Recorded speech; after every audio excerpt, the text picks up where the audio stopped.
Traditional বাসন্তী পোলাও বানাতে আমাদের লাগছে, আজকে আমরা তুলাইপাঞ্জি চালে করছি, সেই জন্য এখানে চাল ধুয়ে ভালো করে জল ঝরিয়ে রাখার পরে ঘি আর হলুদ দিয়ে মেখে রেখে দিয়েছি। মশলাতে লাগছে আরকের জল বানাতে হবে, সেই জন্যে গরম মশলা এখানে আছে, গোটা এলাইচি, লবঙ্গ, দারচিনি, গোলমরিচ, জায়ফল। পুটলিতে বাঁধা আছে গোটা ধনে, গোটা জিরে আর গোটা মৌরি। এতে আমরা তেজপাতাও অ্যাড করব। যে মশলাগুলো দেখালাম ওগুলো এবার দিয়ে জল তৈরি করে নেব। জলের মধ্যে দিলাম তেজপাতা, পুটলিগুলো ছেড়ে দিলাম, গোটা গরম মশলা আর গোলমরিচ। এই যে আমরা জলটা বানিয়ে নিয়েছি, মশলাগুলো ছাঁকনিতে ছেঁকে নিয়েছি। গ্যাসে হাঁড়ি বসিয়ে এতে ঘি আর তেল মিক্স করে দিয়ে দিয়েছি, তেজপাতা দিলাম, হলুদ আর ঘি মাখিয়ে রাখা চালগুলো দিয়ে দিচ্ছি।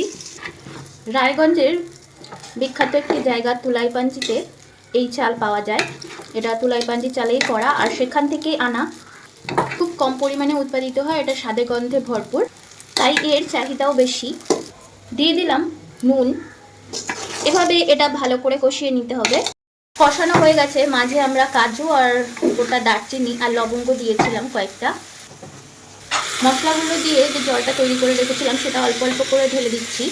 মশলার মধ্যে আমরা পুটলি বেঁধে দিয়েছিলাম, তাতে সমস্ত মশলাই অপচয় হবে না।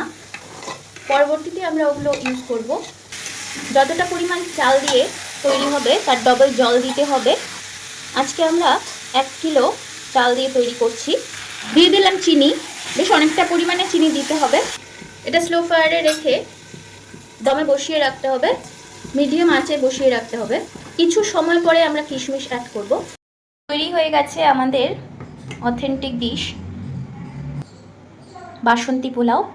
আর মাঝখানে বলেছিলাম যে আমি কিশমিশ দেব, কিশমিশ দেওয়া হয়ে গেছে। এখন সার্ভ করে আপনাদের সামনে নিয়ে এসেছি।